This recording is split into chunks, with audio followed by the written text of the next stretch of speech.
welcome to your new summer job at the new and improved Freddy Fazbear's Pizza. I'm here to talk you through some of the things you can expect to see during your first week here and to help you get started down this new and exciting career path. Now, I want you to forget anything you may have heard about the old location. Some people still have a somewhat negative impression of the company. That old restaurant was kind of left to rot for quite a while, but I want to reassure you, Fazbear Entertainment is committed to family fun and above all, safety. They've spent a small fortune on these new animatronics. Facial recognition, advanced mobility, they even let them walk around during the day. Isn't that neat? But most importantly, they're all tied into some kind of criminal database so they can detect a predator a mile away. Heck, we should be paying them to guard you. Now that being said, no new system is without its kinks. You're only the second guard to work at that location. The first guy finished his week but complained about conditions. We switched him over to the day shift. So, hey, lucky you, right? Mainly he expressed concern that certain characters seemed to move around at night and even attempted to get into his office. Now, from what we know, that should be impossible. That restaurant should be the safest place on Earth. So while our engineers don't really have an explanation for this, the working theory is that the robots were never given a proper night mode. So when it gets quiet, they think they're in the wrong room. So then they go try to find where the people are, and in this case, that's your office. So our temporary solution is this. There's a music box over by the prize counter, and it's rigged to be wound up remotely. So just every once in a while, switch over to the prize counter video feed and wind it up for a few seconds. It doesn't seem to affect all of the animatronics, but it does affect one of them. And as for the rest of them, we have an even easier solution. You see, there may be a minor glitch in the system, something about the robot seeing you as an endoskeleton without his costume on and wanting to stuff you into the suit. So hey, we've given you an empty Freddy Fazbear head. Problem solved. You can put it on any time and leave it on for as long as you want. Eventually anything that wandered in will wander back out. Something else worth mentioning is kind of the quirky modern design of the building. You may have noticed there are no doors for you to close. But hey, you have light, and even though your flashlight can run out of power, the building cannot. So don't worry about the place going dark. Well, I think that's it. You should be golden. Check the lights, put on the Freddy head if you need to. Keep the music box wound up. Piece of cake. Have a good night, and I'll talk to you tomorrow.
first night wouldn't be a problem. You're a natural. By now I'm sure you've noticed the older models sitting in the back room. Those are from the previous location. We just use them for parts now. The idea at first was to repair them.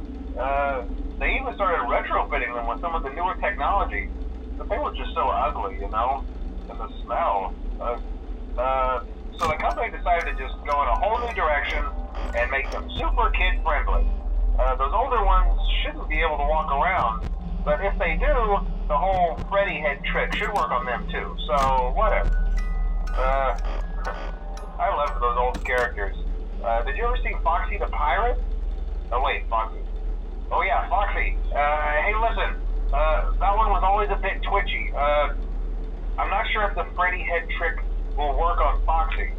If for some reason he activates during the night and you see him standing at the far end of the hall, just flash your light at him from time to time.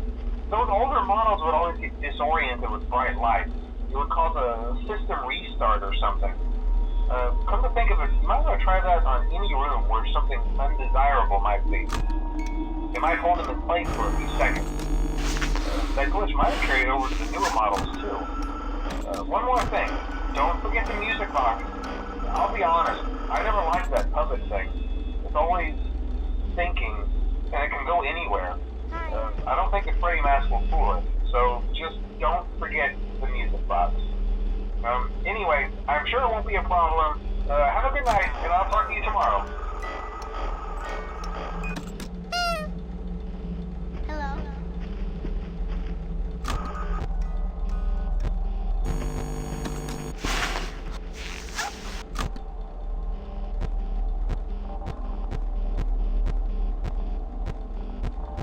Ha ha!